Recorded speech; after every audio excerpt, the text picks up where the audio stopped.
Hey there, Frailers. This is basically a basics video, and it's a bonus. It's not going to be available generally to everybody. It'll only be available to people who have link that I supply. And eventually it's going to be a bonus video that'll be available through my Patreon. But I don't have that up yet. So a few select folks will get this. And then once I have the Patreon available, then only people who join on Patreon will be able to get access to it. But for now. Anyway, so this is going to be going through the basics of what you need to know when following along with my Frailing Folk Song of the Week videos. Now, I created this document, which I'm also going to make available. Now, there's nothing all that special about this particular. I mean, you can find these chords anywhere, but this particular PDF that I will supply, just as these are the basic chords that you may need to use. You won't need to use all of them in every song that I present, but these are most of the chords that you will need. So we'll put that aside there, but I'm going to go over those.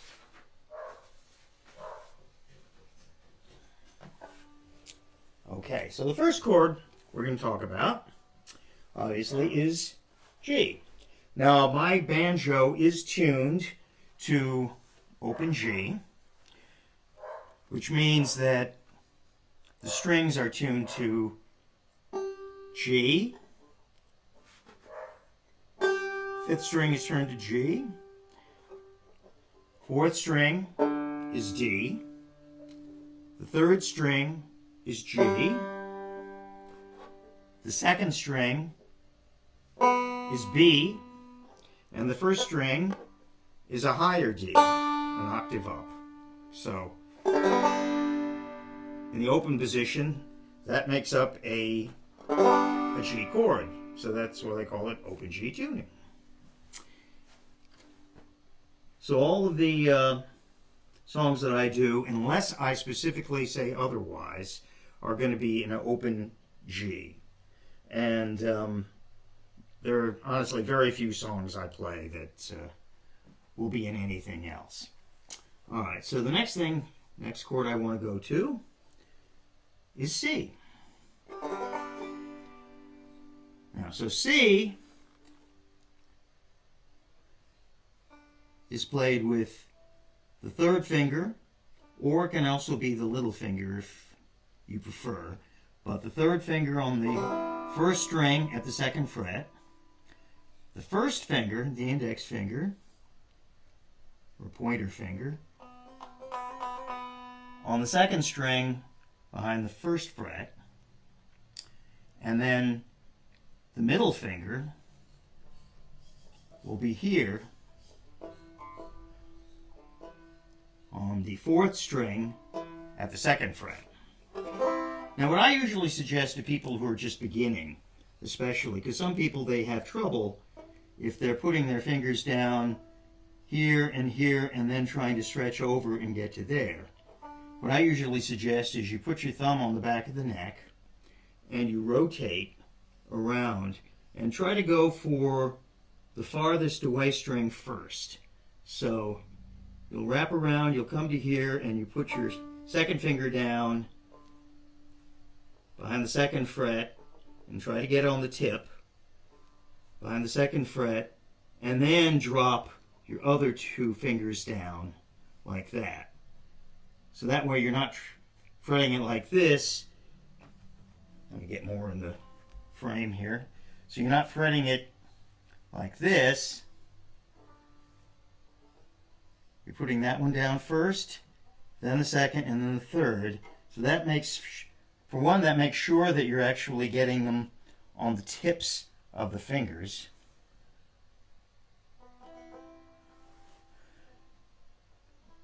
Where it's cleaner and you're not catching other strings at the same time. Now, one alternate would be, instead of doing it that way, to use your little finger on the first string. And the reason you might want to do that is because the A minor is the same, except your third finger is coming down on the third string right here behind the second fret. So that's an A minor, and this way you'd be able to go back and forth between A minor and C very quickly. But generally speaking, you want to be playing with these three fingers.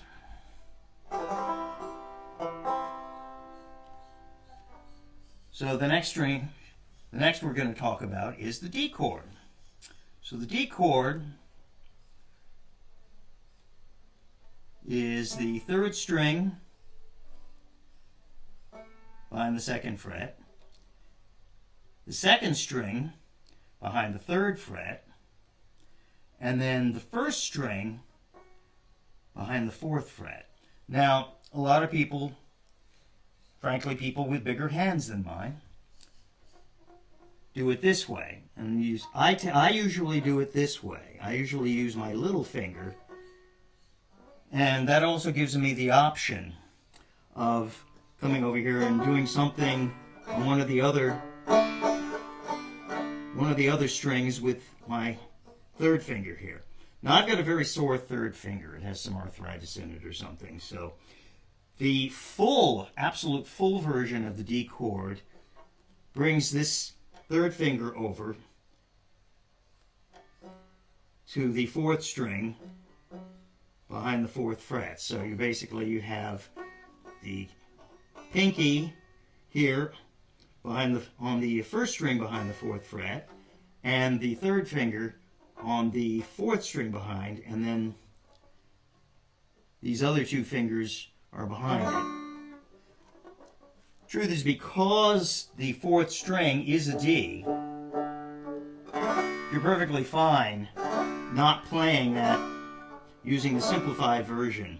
As a matter of fact, there's an even more simplified version, what Patrick Costello calls the power D, where you aren't using the first or pinky at all. You're literally just fingering on the second and third strings, like that. But except for some specific circumstances where you're trying to do a lot of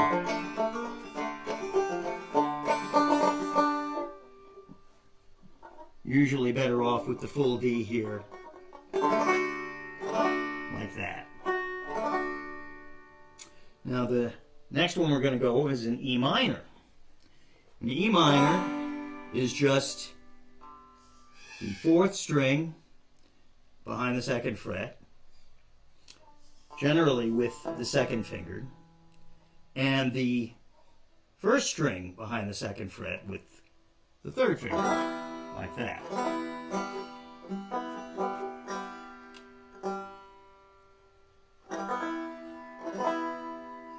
And one of the reasons why we tend to do it that way is because it's the same fingering as the C chord, only without the first finger on the second string.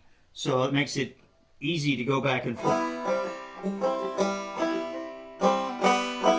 You can go back and forth between a C and an E minor and a C, very easily, just like that.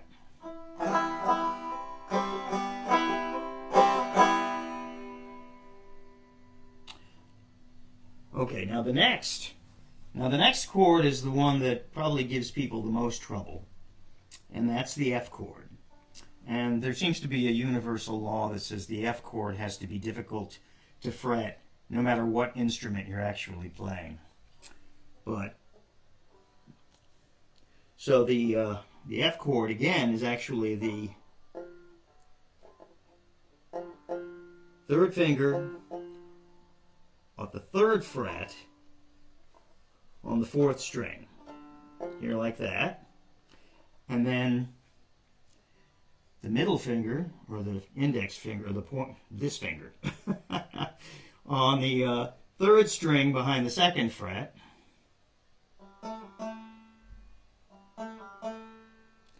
And then the 1st finger on the 2nd string behind the 1st fret. And then the pinky, 4th finger, here on the 1st string behind the 3rd fret. Now again, you will probably find that easier to do if you, again, thumb behind the neck, rotate around with the wrist, and then drop the 3rd finger down, then the 2nd finger, then the 1st finger, and then finally get that pinky down. That makes it a little easier to make sure you're fingering everything on the tips rather than the flats. Because generally, if you're fretting with the flats, then you're probably also going to be touching other strings, and then you don't get a clean note. So it's like, no. So you want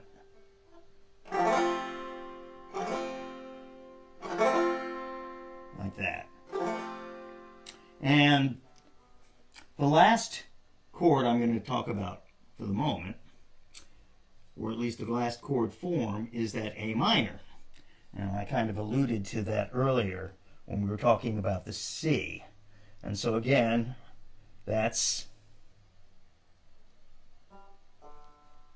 2nd finger behind the 2nd fret on the 4th string,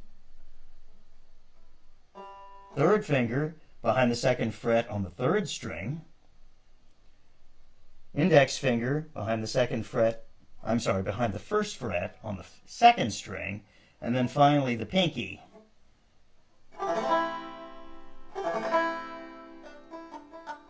behind the 2nd fret on the 1st string. And again, that enables you to go to a C chord very quickly.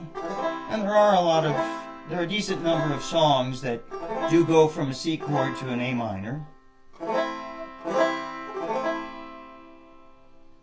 Anyway, so those are the 6 basic chords that we're going to talk about. Now, the A minor is a movable chord. Because you're actually fretting all 4 strings, you can move it up, and you've got a B minor. And you move it up again, and you've got a C minor.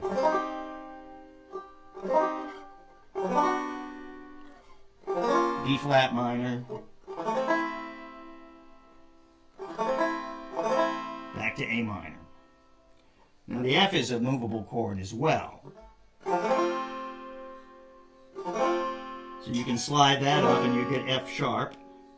And then you slide it up here, you get a 4-fingered version of the G chord, which sounds a little different, but is basically the same as the open G. So you've got multiple versions of G.